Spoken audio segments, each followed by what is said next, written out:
Thank you LEGO for sending this set for review. The Neuschwanstein Castle is the latest release from LEGO Architecture, a theme well known for its classy recreations of famous world landmarks that delivers on its promise here elegantly.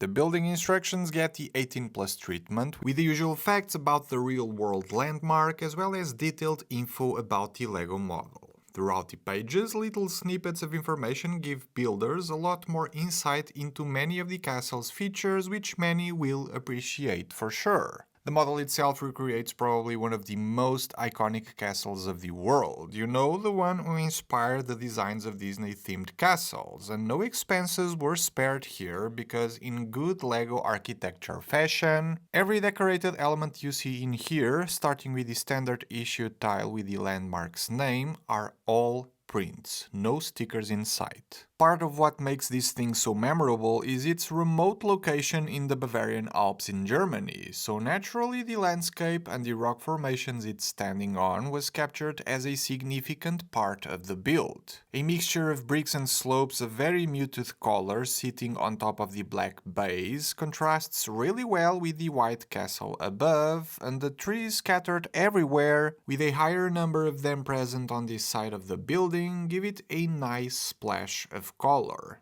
Building all of these at the very end of the build was not fun to do, and just as I thought I was done, not having looked properly at the box, I found out I had an extra round of trees to build, this time around in autumn shaded colors if you want to give it a different season. And even though I quite like the autumn shaded trees better, the fact that these small ones have no matching replacements, I think I prefer to have my castle with the all green trees instead. The paths tourists take all the way up to the castle are present with light grey shaded pieces, done at interesting angles at times, which I'm always impressed to see done this well in LEGO sets. And like in real life, this leads all the way to the castle's entrance by the gatehouse, one of very few non-white parts of the entire build. The ornamented towers done with Technic gears are nice, the Bartisan's representation with these 10 pieces overhanging by the build are okay, but then a ton of 1x1 printed tiles for windows, as well as some of the round bricks by the towers, which were a pain to align properly during the building phase, give us a little glimpse of what we expect out of the entire thing. In this phase alone, there's 24 decorated elements. Looking at it from the inside, by the inner courtyard, the craziness of printed elements continues, this time around with white and tan windows, and I love how even at this scale, the design team uses these clever piece choices to showcase stairs that lead to different parts of the castle, like the upper courtyard, where the never-built central keep, meant to be the highest point and central focus of the castle complex, is outlined with white tiles in the floor. And regardless of where you look, there will always be windows, which, as mentioned before, are all printed in a wide variety of bricks for an amazing look. There are a total of 237 prints, if you're curious, which again is insane to see in a LEGO set and must have set some record for sure. For me personally, the building experience is always a major point of interest in a LEGO set, and due to the Neuschwanstein's asymmetric design, a lot of interesting building choices were made, including a few angled sections that make it all look that much more interesting. There's this tower section here, for instance, this castle slopes, or this entire section that features the balcony in one of its faces and also hides the throne room inside.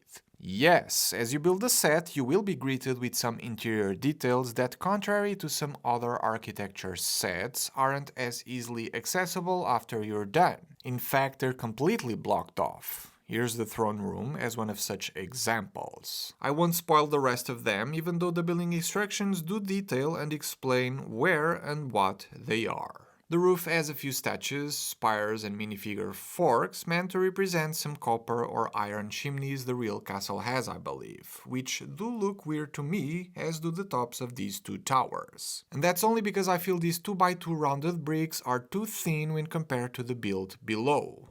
Looking at images provided in the building instructions, that to me becomes very clear.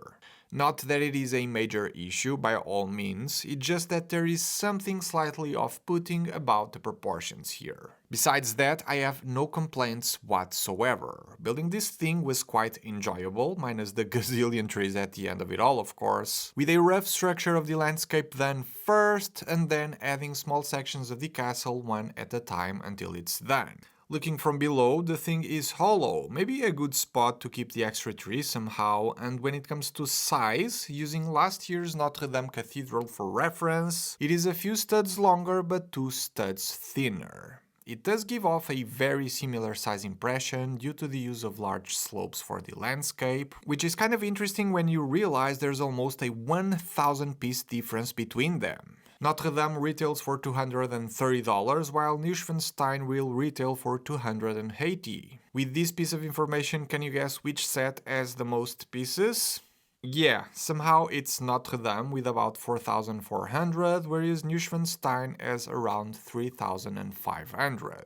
Quite the difference, right? I can somehow understand it as the castle does have over 200 printed elements and uses a ton of large-sized slopes all around for the landscape, where the majority of the Notre Dame pieces are quite small. But even then, $280 for 3,500 pieces will never be a bad deal at the end of the day. There's better ones out there for sure, but you get your money's worth of bricks with this one. You'll also have yourself a very nice looking display piece that won't look out of place as a decoration element in most homes, and that will take you quite a while to put together if you take your time to enjoy it. Even though architecture sets aren't really that appealing to me personally, I'm always left positively impressed by them, and the Neuschwanstein Castle is no different. Good stuff right here. Available to pre-order already with the links in the description. Shipping starts August 1st in just a few weeks. Thanks for watching, and I'll see you all on the next one.